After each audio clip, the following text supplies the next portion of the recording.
Olá, pessoal. Eu sou Isabela Bola e está começando mais um Bilíngue em Pauta, o seu podcast sobre educação bilíngue.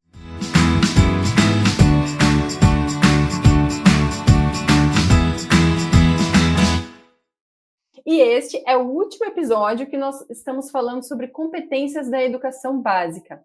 E nele a gente vai abordar um pouco mais a fundo sobre aspectos das competências nos ensinos fundamental 1 e 2. E para continuar com esse tema, a Bia, que é a nossa convidada especial, está participando aqui conosco. Bia, seja muito bem-vinda. Oi, de novo, Isa. Vamos então encerrar essa conversa aí que é tão importante. Vamos lá.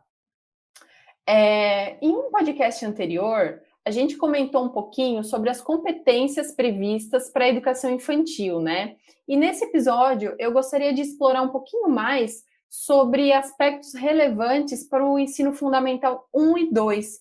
Você poderia comentar um pouquinho mais sobre isso, por favor? Claro, Isa, vamos lá.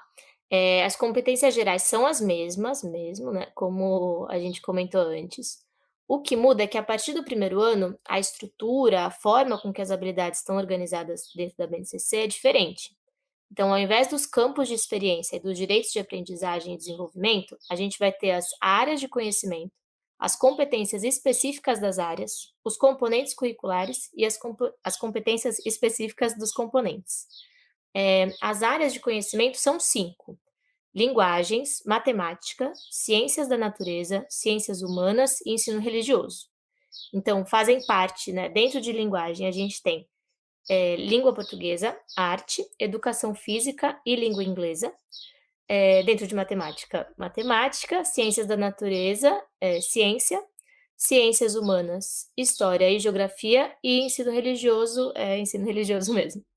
E olha que legal, a BNCC diz assim: as competências específicas possibilitam a articulação horizontal entre as áreas, perpassando todos os componentes curriculares, e também a articulação vertical, ou seja, a progressão entre o ensino fundamental, anos iniciais, e o ensino fundamental, anos finais, e a continuidade das experiências dos alunos, considerando suas especificidades.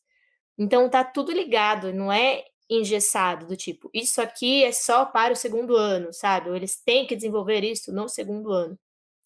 Há continuidade, tudo se conversa, tudo se completa. E é por isso que as competências são as mesmas para toda a educação básica. Elas têm graus de dificuldades, né? Então não é esperado que elas sejam plenamente desenvolvidas de uma hora para outra. É bem importante frisar isso também. Perfeito, Bia. E na minha época de escola, né, a gente costumava chamar de disciplina ou então de matéria, né? O que hoje a gente chama de componente curricular. Então, eu queria falar um pouquinho com você sobre esses componentes curriculares. Qual área corresponde a cada componente curricular que está previsto na BNCC, né? Pensando no ensino fundamental. Isso mesmo, Isa. Então a gente já não chama de matérias, mas não é que elas deixam de existir, né, não é que deixaram de existir. Agora essas disciplinas estão divididas nessas áreas que eu comentei. E aí, por que que essa divisão acontece, né? Essa divisão ela visa principalmente evidenciar a comunicação entre os conhecimentos e saberes desses componentes.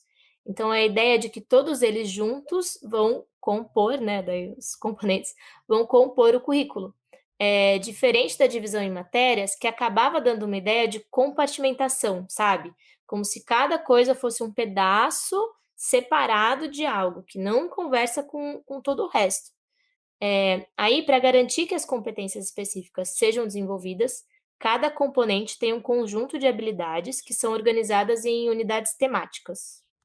Realmente não faz sentido olhar para o todo, né? Sem que as coisas se conversem, né? Mas vamos lá. A gente pode dizer também que o objetivo principal do Fundamental 1 é a alfabetização, né? E como que isso acontece quando o aluno está exposto também a uma educação bilíngue na escola durante esse período? Olha, Isa, um dos objetivos é esse sim, mas um outro é sistematizar academicamente alguns conhecimentos que as crianças já têm e ensinar outros também.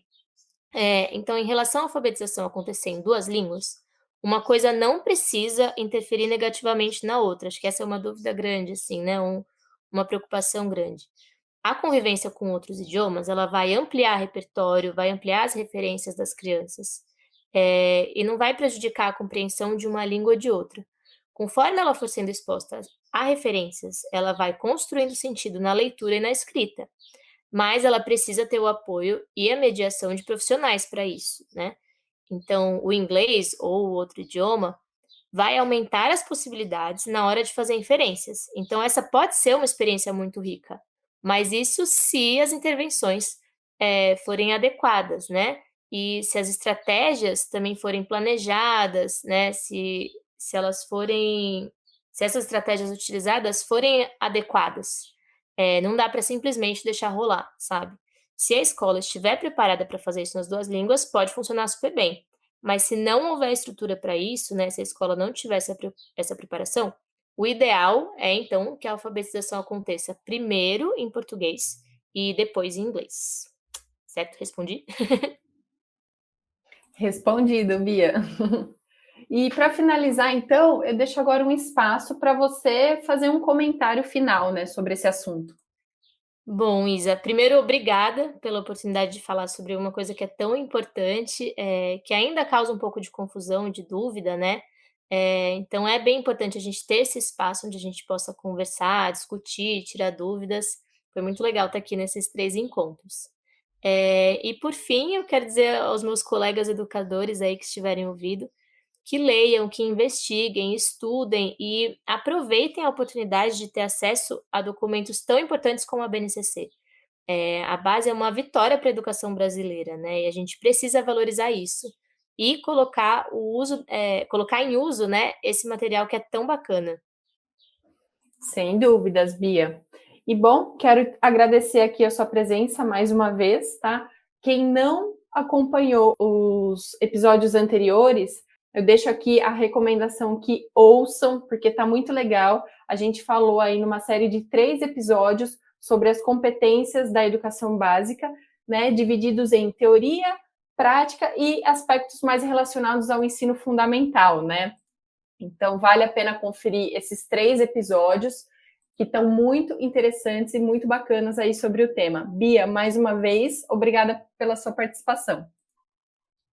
Obrigada, Isa. Quando precisar, é só chamar que se tem uma coisa que eu gosto de fazer é falar, então pode chamar e a gente conversa mais, viu. Obrigada. Aquilo que a gente mais gosta mesmo é conversar, né? Bia, muito obrigada, viu? E você, gostou? Acompanhe nossos próximos episódios do Bilíngue em Pauta e mergulhe nesse universo da educação junto com a gente. Cada episódio, um assunto novo e sempre com convidados que têm muita bagagem no setor. Até o próximo!